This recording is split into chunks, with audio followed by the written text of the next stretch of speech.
Hi everyone, we're coming live from our nation's capital today.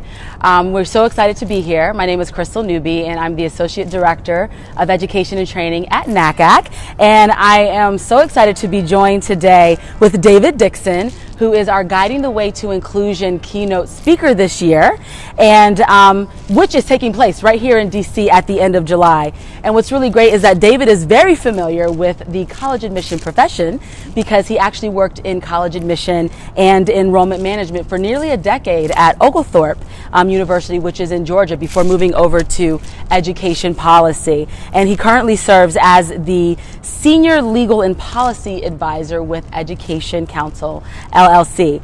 So today we're going to be talking about GWI as well as college access and why David started working in education policy, strategy, and advocacy. So if you do have any questions at all throughout our Facebook live chat, make sure that you put your question in the comments and we will answer as many questions as possible. So David, thank you for being here today. Excellent. Thank you for having me out and for the honor of being able to come and provide the keynote address for the Guiding the Way to Inclusion Conference and your time today to help talk about this a little bit. And thank you to everybody out there for joining us for this live chat. Absolutely. So first, can you tell us a little bit more about your work here at EducationCounsel? Sure. So at EducationCounsel, we're a mission-driven education policy and consulting firm seeking to advance educational outcomes through policy and practice, all the way from early learning, so birth, up through higher education, all the way through master's and doctoral programs. Members of our team focus on those various areas, both at the institutional level, so within schools, on campus, at the district level, the state, federal, and nationally through organizations as well. That is wonderful. And like I mentioned before, you're very familiar with the college admission profession, but you're also familiar with NACAC because you were previously a member of our Government Relations Committee. So can you tell us a little bit about your time on that committee? Yeah, so I thoroughly enjoyed my time working with NACAC and government relations, and bits of it I'll save some of those maybe for the conference Sure. Next month in July. But really got involved starting off through with the regional affiliate through SACAC and driving involvement for advocacy at the state level, organizing Hill days and Hill visits down to the state capitol. But then at the national level, it was a great opportunity to have a chance to weigh in and have a voice in guiding what would be NACAC stances or perspectives on certain bills that were coming out, legislation being passed, what was happening in the administration, so that NACAC could be informed, I guess, really from on the ground what was happening and what should we be doing. And also, additionally, beyond that, annually coming up to DC and giving our time and raising our voices, walking the halls of Congress to make sure that the voices from college admissions and college counseling were heard as we're moving forward. Absolutely. And I mentioned college access a little bit earlier, so I would love for you to share your thoughts on college access in the state of education today. Sure. So I'll go a bit on, I guess, the state of education, more so in the higher ed side at large, and also relevant to college access specifically. I'd say in general, it's all in a state of flux right now. There's lots changing, there's lots happening, which also means it's a chance for, it's an opportunity. It is a critical moment in time for all of you to raise your voices, to step forward and jump in to make sure that what's happening both in the legislative side or with the administration on those aspects, or even within your own institutions, because times are changing there, that you are becoming advocates and using your voice in proper ways to bring about the change that you want to see happen while we're in a state of flux. Absolutely. With that, I think some of the bigger pieces on the legislative side, you have the HEA, or the Higher Education Act reauthorization, which right now is out there as the PROSPER Act, and it is, we're not sure or cannot be certain exactly when it will happen or what will be in it when it does happen. We do know that right now it's moving through the House. It made it out of the committee level, and it's trying to make it to the floor. Chairwoman Fox would like to see a vote happen by end of summer, by July, but right now it's a matter of can she get enough votes to get it to pass the floor. It will probably be the more determining piece on whether or not we'll actually see a vote happen on the House floor. But even beyond that, nothing's really moving on the Senate side relating to higher education, HEA reauthorization. So there's still a big piece of, even if it makes it through the House, would we see it go fully through because of possible, blockades, not necessarily a blockade, but hurdles on the Senate side. Sure. Moving forward there. The only thing that I guess is primarily agreed upon right now from both sides is the need for simplification. That if we could make the process a little bit simpler for our students, whether it be through FAFSA or other pieces, that it would be better for our students. Other pieces around that is where it's kind of up in the air on, on getting agreement from both sides. Other pieces out there are CT authorization, or career and technical education, which passed out of the House last year. And right now, the Senate Health Committee has scheduled for a markup. See if it'll pass out of the Senate Health Committee. It currently has bipartisan support. Okay. But what happens in markup could possibly change that. We don't know. I can't really say what it will look like on the other side, and whether it will continue to have that bipartisan support and move forward. In the administrative world, on the federal side, there has been a sort of a general sense with this administration that's on a deregulatory agenda. And right now they're in the process of getting rid of two of the biggest student consumer protection regulations relevant to borrower defense, as well as gainful employment. So if those things are successful and continue moving forward, it's a matter of what other things could happen on the deregulation side of it.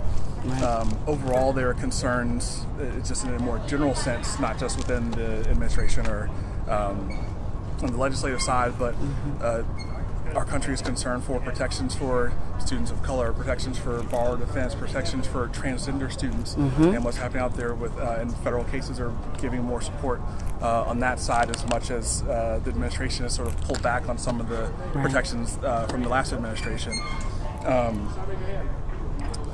Freedom of speech on college campuses and what's happening there, and the tensions between providing a safe and inclusive environment for our students while also protecting freedom of speech, which really isn't something that should be a tension between. You can have both. They're achievable. And so it's a matter of trying to find the way to make that happen. Exactly. Find the balance for it, which much of that is happening within your institutions.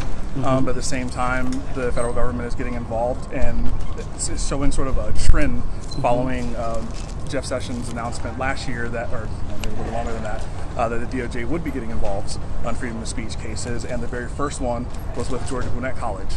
Last year, the DOJ has weighed in against Georgia Gwinnett College, also Los Angeles Pierce College, which is in the two-year system in Los Angeles, University of California, Berkeley, and most recently, actually I think as of this week, University of Michigan. DOJ has weighed in against University of Michigan on that side. So there's a trend that it is happening, or at least it's trending. We're still starting to go into a full trend, but it at least seems like it's the DOJ is living out to what he said would happen. For me, an important factor behind that, though, is that where we lived in an age for a while that it was usually schools that already knew that they may have a target on their back due to prominence or level of selectivity, or state flagship institutions that were on the radar for either lawsuits by individuals or investigations by DOJ. That is definitely in a space now where, as you look at the list I just gave on the freedom of speech side, you have Georgia Gwinnett College and Los Angeles Pierce College that aren't those that walk around the radar, or sorry, not a radar, but a target on their back that have been brought in. So everybody's in a space of not just from the pressure from the outside, but internally taking the steps to do the right thing for our students, which requires advocacy from those that are members within in the institutions and from the leadership as well. Absolutely. Absolutely. Thank you so much for sharing all of that information. It's definitely, times are changing, right? Yes. But it's definitely good to know and very helpful for us too. And I don't want you all to forget that you can still submit questions, comments, anything that you want to. Go ahead and do that. But now I want to talk about GWI. Yeah. So make it a little bit lighter, right? All the fun that's going to be GWI this summer that we're excited about. So why do you think DC is an ideal location for a program like GWI? I think first and foremost, everything I just said. Right. It's a great reason for having GWI here in DC. All the issues that we just addressed and spoke about are happening in DC. This is the epicenter. This is the ground zero for where this is happening. Right. And during the GWI conference, that you have the opportunities to go out and if I'm saying this correctly, and please correct me if I'm off this, but doing the site visits with partner organizations that are around town that are living in the midst of this, so getting to hear firsthand from them of what's happening here and how to carry that back to your own institutions to hopefully make progress. There, it's learning from it firsthand.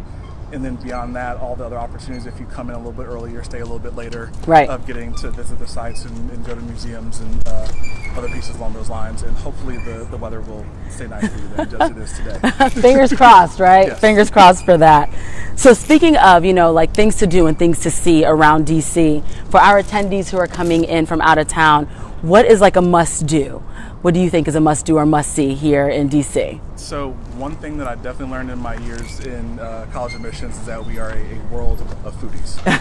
True. We all love to eat, and on the high school side, college side, especially on the college side, learned from colleges of mine to, as I traveled the road, to look on the Food Network or Travel Channel to see where the shows have been to find the best restaurants. So maybe one thing, do that while you're here in town. Yeah. Thank you, Jeremy Sale, for that tip when I first hit the road.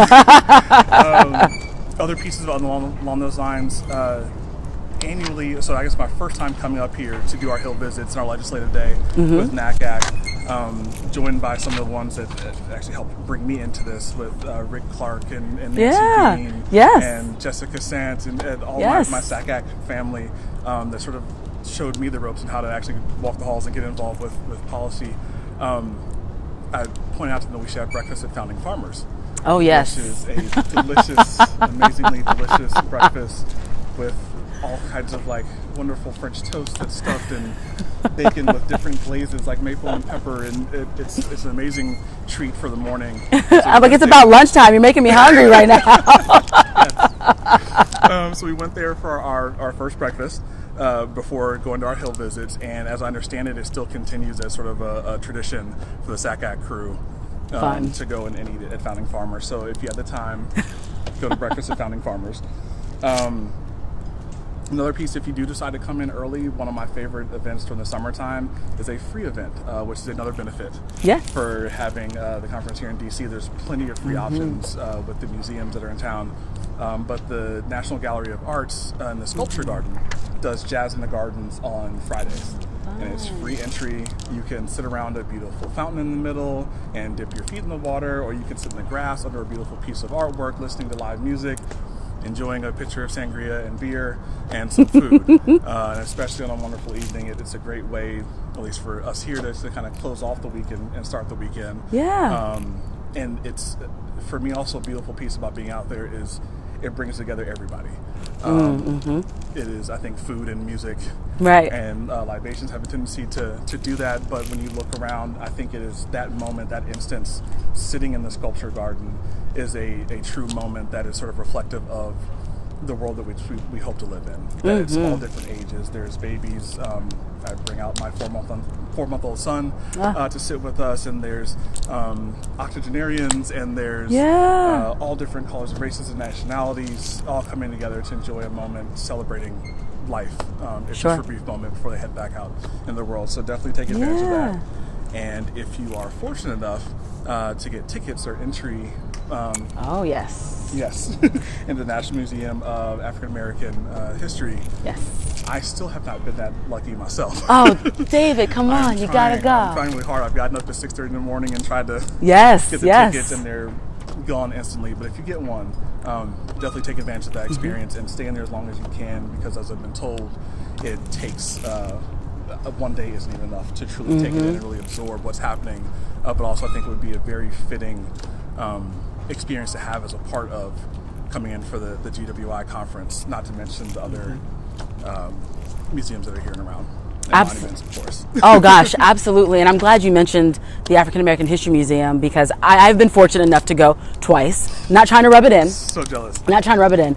But what's actually really cool this year about GWI is that we've been able to work with the museum. So for people who are registering for the conference, you have the option in your registration to add a ticket for the museum. We were able to work it out and get some group tickets. So brilliant. Putting that out there, we're actually doing it on the last day of GWI, which is Wednesday, August 1st. So if you do register, you do have the opportunity to have a ticket as well that you can look for in the registration. So I'm glad you mentioned that, because that's something that we were able to do this year, and something that was requested. Everybody knew they were coming to DC, they wanted to get to the museum. So we're really excited about that. So somebody's been there twice and knows how to get the tickets. She is giving the gift of her networking onto all of you. You know, I try just a little bit.